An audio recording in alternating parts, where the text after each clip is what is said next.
Hi everyone, I'm Daniela and today we're making Torta Della Nonna. If you've never heard of this torta, it's 2 layers of a really beautiful flaky pastry with a light lemon pastry cream in the middle. So let's get into it. To make your custard, you'll need 4 egg yolks, so separate out the whites and set them aside.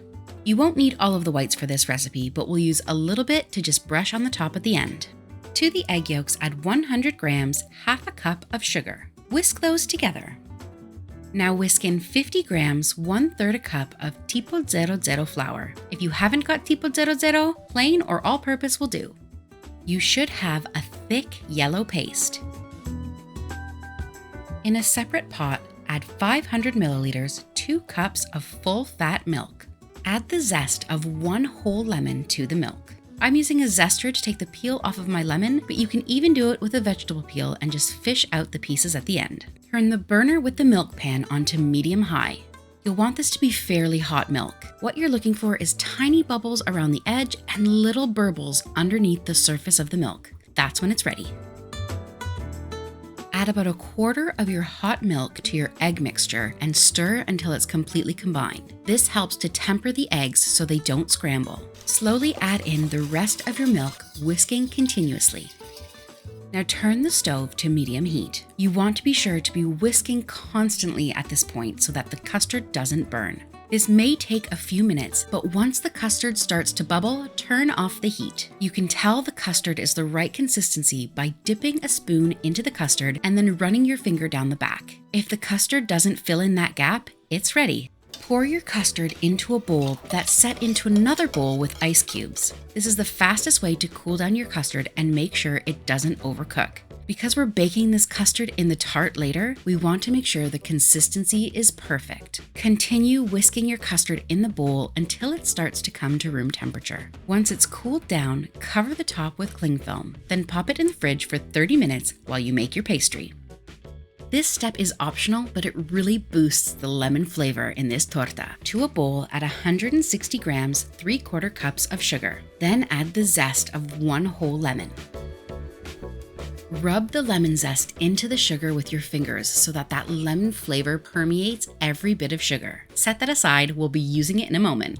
To a large bowl, add 450 grams, 3.5 cups of Tipo 00 flour. Just like earlier, if you don't have it, you can use plain or all-purpose flour. To the flour, add 200 grams, 7 ounces of whole cubed butter. Start tossing the butter in the flour so that each piece is coated, and then begin rubbing the pieces of butter in between your fingers. You could also freeze your butter and grate it, and that's another great trick for making a really delicate pastry. Continue working the butter into the flour until you have pea-like pieces. When it's ready, the flour mix will clump together in your hands, and then it will fall apart like wet sand when you rub it. Add in your lemony sugar and toss with your fingers until it's all mixed together well. Then add in 2 whole eggs. I like to start mixing it with a fork, and once it starts coming together, I switch to my hands. You don't want to work the dough too much, but you do want to make sure all of those bits of flour have been absorbed. Once your dough has come together, cut it in half, or slightly less than half. Then pat it down into a circular disc and wrap it in cling film. By patting them flat at this stage, it really helps with the rolling process later. You'll want to let your dough chill for at least 30 minutes before rolling it out. This allows the glutens to settle so that you don't have a tough, chewy pastry. Butter the bottom and sides of a 26 centimeter or 10-inch tart tin. You could also do this in a spring-form pan. Because I have ridges around the edges of my tin, I'm going to butter in every single ridge. We don't want our torta to stick. Add a light dusting of flour around your tin.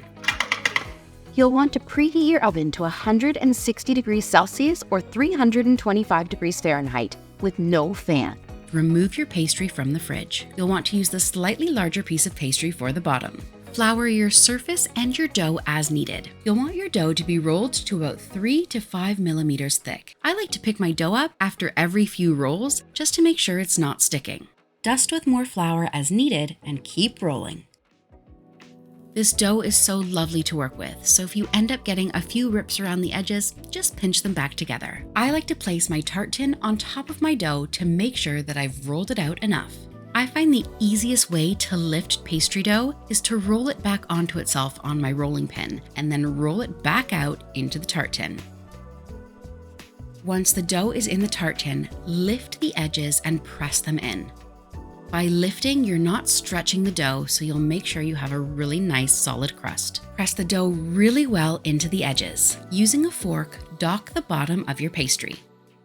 And then using a little bit of that egg white from earlier, brush the bottom of your pastry dough. Because we're putting a wet custard into this dough, it can easily become soggy. This trick with the egg whites makes sure that doesn't happen. Pour your cooled custard into your pastry casing.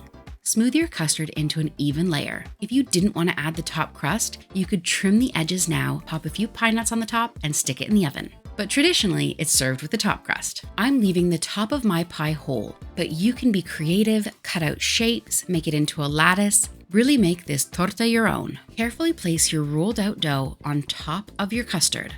You'll want to pinch the edges down together, making sure to try and remove as much air as you possibly can. My tart tin has a little lip, so I'm going to slice the excess pastry off of the top. But if yours didn't have a lip and it was just sharp, you could roll your rolling pin right over the top and it would remove that extra pastry for you. I'm just going to tidy up those edges so it looks really pretty. We're going to dock the top with our fork and make sure to pierce through so that the air can escape. And then brush the entire top with some more egg white.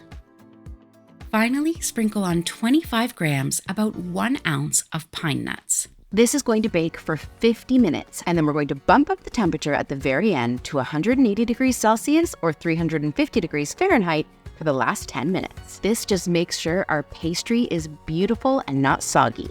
Once your torta has cooled to room temperature, dust it with powdered sugar, cut yourself a slice, and you're ready to enjoy.